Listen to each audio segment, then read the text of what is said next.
बहुत समय पहले की बात है। जैतपुर नाम का एक छोटा सा गांव था।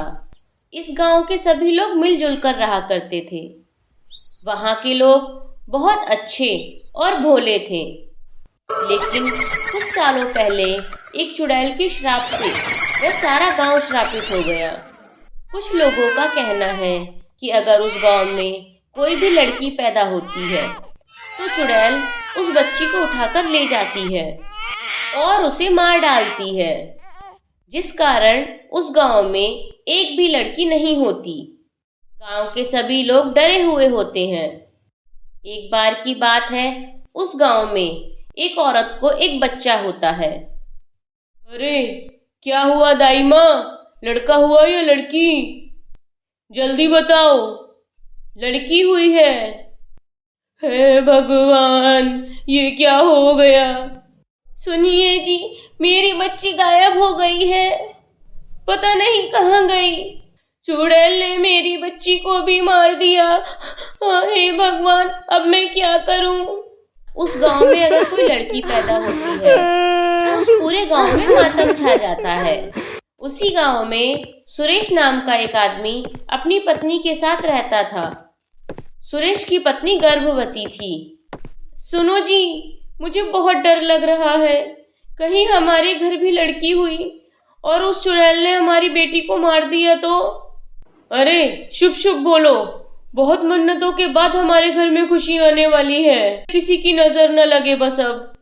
राकेश और उसकी पत्नी बच्चा होने की खुशी से ज्यादा डरे हुए थे। राकेश और उसकी पत्नी को 10 साल बाद बच्चा होने वाला था।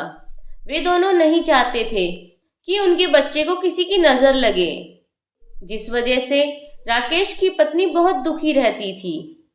क्या हुआ भाग्यवान, तुम इतनी दुखी क्यों हो?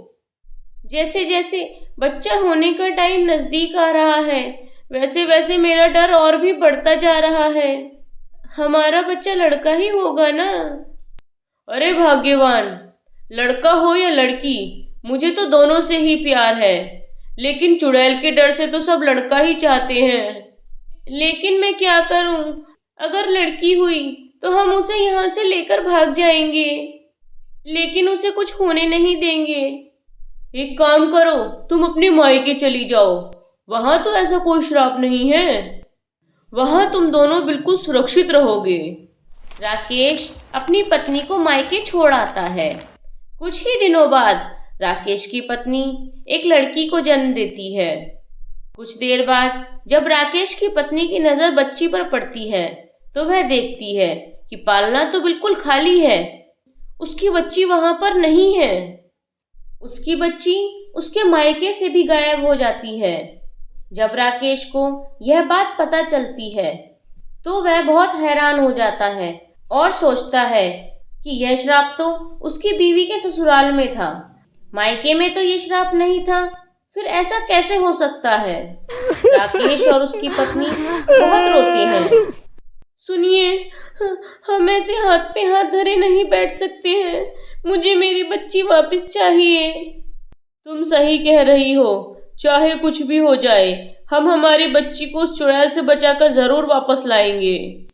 राकेश और उसकी पत्नी चुड़ैल को ढूंढते ढूंढते जंगल पहुंच जाती हैं, लेकिन उन्हें चुड़ैल कहीं भी नहीं मिलती। राकेश की पत्नी निराश होकर वहीं जंगल में बैठकर जोर जोर से रोने लगती है और अपनी बच्ची को चुड़ैल से मांगने लगती है। ये सब सुनकर चुड़ैल उन दोनों के पास आ जाती है। राकेश की पत्नी रोते रोते चुड़ैल से अपनी बच्ची वापस मांगती है। मुझे मेरी बच्ची वापस दे दो। बहुत मुश्किलों के बाद मुझे बच्चा हुआ है। एक बच्ची को अपनी माँ से अलग मत करो प्लीज। कौन सी बच्ची? और तुम ये क्या बोल रही हो? मुझे कुछ समझ नहीं आ रहा है।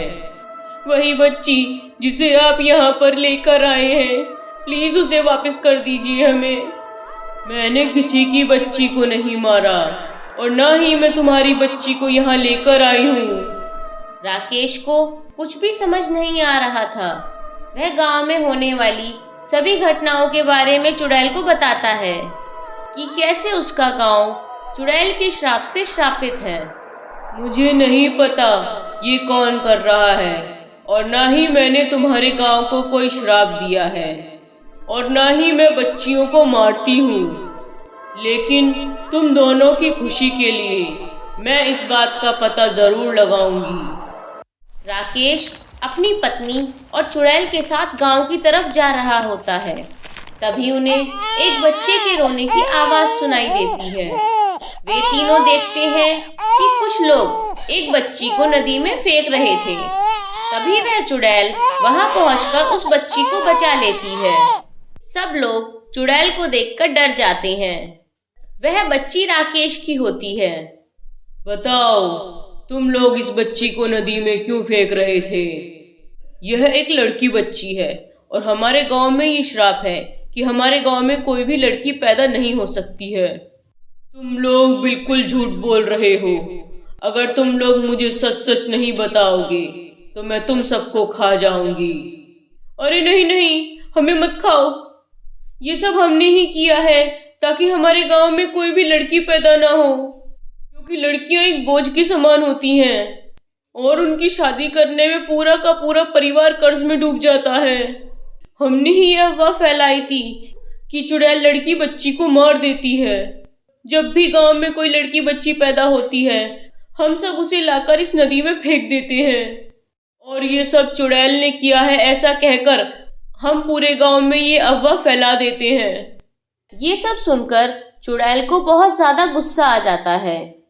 अगर तुम लोगों को लड़कियां बोझ लगती हैं तो सबसे पहले तुम लोगों को ही मर जाना चाहिए, क्योंकि तुम्हें भी एक लड़की ने ही जन्म दिया है। जिस तरह इस धरती पर लड़कों का होना जरूरी है, ठीक उसी तरह यहाँ पर लड़कियों का होना भी बहुत जरूरी है।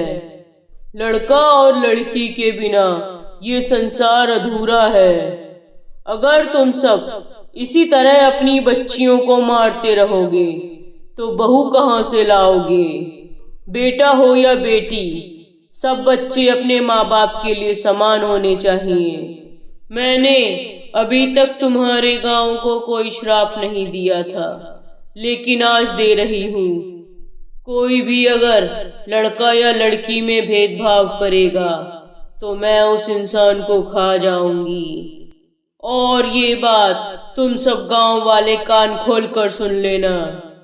सब लोग उस चुड़ैल से माफी मांगते हैं और अपनी गलती को ठीक करने का वादा करते हैं। दोस्तों, एक चुड़ैल होकर भी उसने लड़के और लड़की में कोई भेदभाव नहीं किया, तो हम तो इंसान हैं ना, हम कैसे कर सकते हैं ऐसा? अपने बेटे और बेटी को समान प्यार दीजिए। जब एक माँ की कोख ने बेटे और बेटी में कोई भेदभाव नहीं किया, तो हम ऐसा करने वाले कौन होते हैं?